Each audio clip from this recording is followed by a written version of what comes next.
আমি তোমাদের খুব সিম্পল এবং নর্মাল রেসিপি প্রায়ভাগই শেয়ার করে থাকি। আজ তোমাদের মটর ডালের একটা রেসিপি করে দেখাবো। তো বন্ধুরা, সেই একই রকম খুবই নর্মাল একটা রেসিপি, আশা করি তোমাদের খুব ভালো লাগবে। তো বন্ধুরা, আমি স্বপ্নাস ডায়েরিতে সবাইকে অনেক ওয়েলকাম। প্রথমেই কড়াইতে দিয়ে দিয়েছি কিছুটা সর্ষের তেল। তেলটা বেশ ভালো গরম হয়ে গেলে দিয়ে দিলাম দুটো শুকনো লঙ্কাকে চিড়ে ভালো করে ভেজে নিয়ে দিয়ে দিলাম হাফ চামচ গোটা জিরে। সব কিছুকে একটু ভালো করে ভেজে নিয়ে একটা আলু ছোটো ছোটো করে আমি আগেই কেটে রেখেছিলাম, সেই আলুগুলো দিয়ে দিলাম। তারই সঙ্গে দিয়ে দিলাম পরিমাণ মতো লবণ আর হলুদ। লবণ হলুদ দিয়ে ভালো করে একবার মিশিয়ে নিলাম।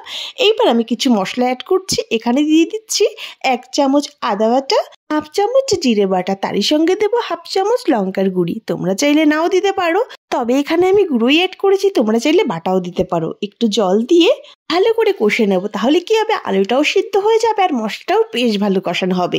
ভালো করে মিশিয়ে নিলাম, একটু জালে উঠে গেছে। এবার অ্যাড করে দিচ্ছি হাফ চামচ চিনি। চিনি দিলে ডালটার স্বাদটা খুব ভালো আসে। একটা ঢাকনি দিয়ে ঢেকে দিচ্ছি 3-4 মিনিটের জন্য। দেখো 3-4 মিনিট ধরে ঢাকনি তুলে তুলে নেড়ে চেড়ে মশলাটাকে বেশ ভালো কষিয়ে নিয়েছে। দেখতেই পারছো খুব সুন্দর তেল ছেড়ে দিয়েছে, মানে মশলাটা বেশ ভালো কষানো হয়েছে আর সঙ্গে কিন্তু আলুটাও বেশ সিদ্ধ হয়েছে। এবার অন্যদিকে আমি কিন্তু ডালটা সিদ্ধ করে নিয়েছিলাম, দেখতেই পারছো একটু গোটা গোটা রেখে ডালটাকে সিদ্ধ করে নিতে হবে। এবার সিদ্ধ করে ডালটাও অ্যাড করে দিলাম। দেখতেই পাচ্ছ ঝোলের ভাগ কিন্তু বেশ খানিকটা আছে। তবে তোমরা যদি ডালের ঘনত্বটা একটু পাতলা করতে চাও তাহলে এখানে একটু গরম জল অ্যাড করে দেবে।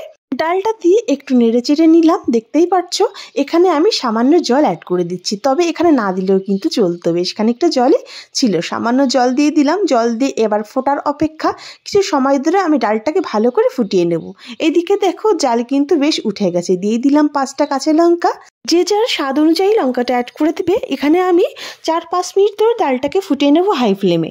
তোমরা চাইলে এখানে কিন্তু একটা টমেটো, ধনে পাতা এগুলো কিন্তু দিতে পারো, তবে আমার হাতের কাজ ছিল না বলে আমি সেই সময় দিইনি। 4-5 মিনিট জাল করে নেওয়ার পর তোমাদেরকে দেখাচ্ছি। দেখো বেশ খানিকটা গাঢ়ত্ব হয়ে গেছে, ডাল পুরোপুরি রেডি। লাস্টে কিন্তু তোমরা একটু ভাজা মশলা অ্যাড করে নামিয়ে নিতে পারো। যেহেতু খুব নর্মালভাবে রেসিপিটি করতে চেয়েছি তাই কিন্তু কোনো মশলা অ্যাড করিনি, তবে তোমরা চাইলে অবশ্যই দিতে পারো। তো বন্ধুরা, কেমন লেগেছে ভিডিওটি প্লিজ অবশ্যই জানিও, আর ভালো লাগলে বন্ধুদের শেয়ার করো।